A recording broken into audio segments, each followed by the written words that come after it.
Hey guys, welcome back to Central Scoot. Today I'm going to be talking about a classic. This is the NIU KQI3. NIU's, really big in scooter world right now just because they came out with 3 new models that are, really impressive upgrades from their existing models, mainly suspension and, carbon fiber frames. But we're still going to talk about the classic. So today's all about the KQI3 Max. Now, a lot of really great things about the scooter, some not so great things, and I'm going to talk you through some of the repairs and common pitfalls that you can expect over the lifetime of the scooter. First and foremost, what makes it stand out is that for entry-level scooters, usually you don't get faster than 20 miles an hour. But this one's nice in that, it's built like an entry-level scooter. It's just one motor, it's super sleek design, very portable, yet it goes 24 miles an hour. So that really, makes it stand out. Other awesome features are its slick body and then the thick tires. So most tires in entry-level category are about 2 inches wide, but this is 2.5 inches. And then also the lights are pretty slick. The LED light that's always shining in the front, as well as the brake lights, are pretty nice, and the display is super sweet. And then you've got dual braking, which is a nice feature. Now let's talk a little bit about what to expect. The most common errors in these NIUs is the error 3 throttle. Now this will happen every once in a while, maybe 1 in every 20 or so. That's just a random guess, but basically you'll see an error 3, and then what'll happen is you'll have to get a new throttle, and then you'll have to switch it out. Now it's not the hardest thing in the world. It's mainly the most difficult part is probably taking off this case here. You got to pry it with a screwdriver or so, and then once you get it off, then you just unplug everything, route the wire out, then put a new throttle on. Obviously you'll have to take off the grip tape and then run the wire back. Other issues that we've seen with these, occasionally they'll have the screens not turn on, and so you'll be hitting the power button and you'll get the brake light turn on, but the screen won't turn on, and so in that case you usually need a new display. We've also seen situations where the motor isn't running. I believe it's like an Air 14 if I recall. Don't quote me on that, but I believe Air 14 usually indicates that there's a motor issue. Those are the most common issues. Oh, and as well as the controllers, and I'll talk a little bit about that. So the difficult part about replacing anything that's inside the compartment is to access this compartment is kind of a pain. Now, it's not impossible, but if I'm comparing it to, say, for example, something like let's just say a basic highboy. So, if I'm looking at a basic highboy, to be able to access the controller, to unplug a motor or look at a brake, all you have to do is look at the screws at the bottom. You just pull them off, and then this cover comes off, and then it just pops out, and you got full access to everything.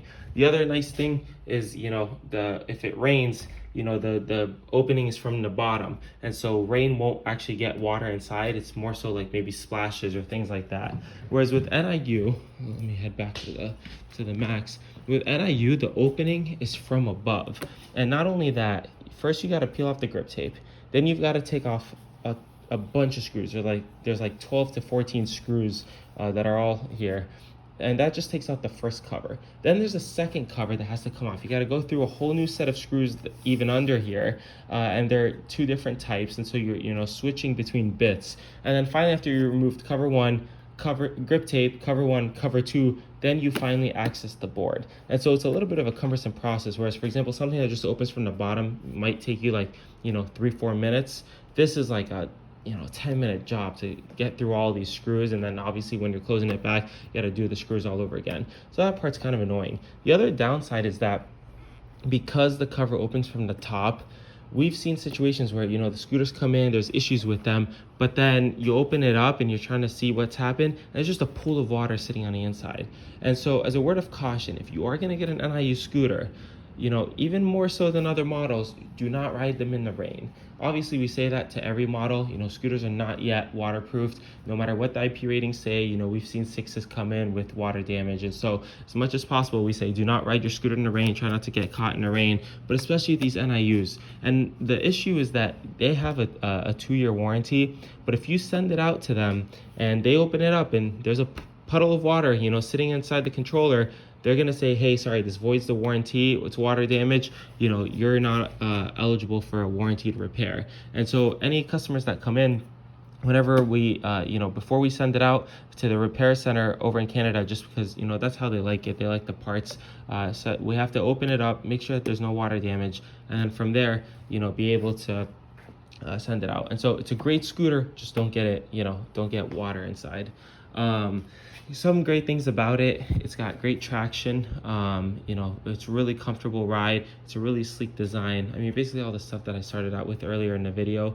And now you kind of expect some of the things that are that could potentially go wrong. The controllers, if they fill with water; batteries, if they fill with water, it could go bad; the Air 3 that I mentioned with the throttle, as well as the display.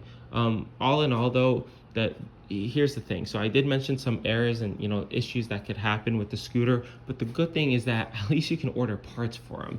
They don't make it super obvious on the website, but they have like the side, like Besender website that's related to NIU, and you can go on Besender, and from there you can order all the NIU parts that you want. We've been talking closely with them.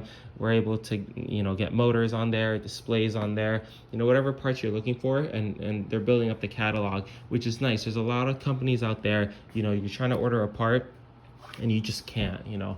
For a classic example, Hover One, for example, you try to order a controller, you can't.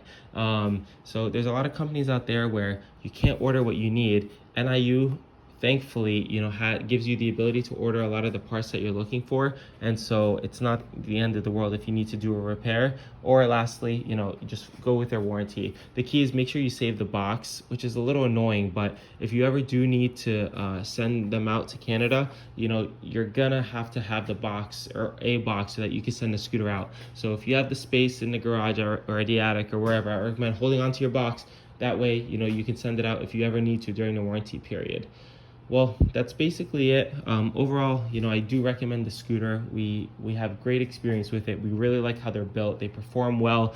You could tell it's a solid design. And even though I mentioned the error issues, the good thing is that when these error issues happen, you know what to do to fix them. They're not rocket science. They're not these black boxes. It's usually pretty straightforward. They diagnose themselves very well with the error code list, and you're able to order the parts, which in scooter world is like the gold standard.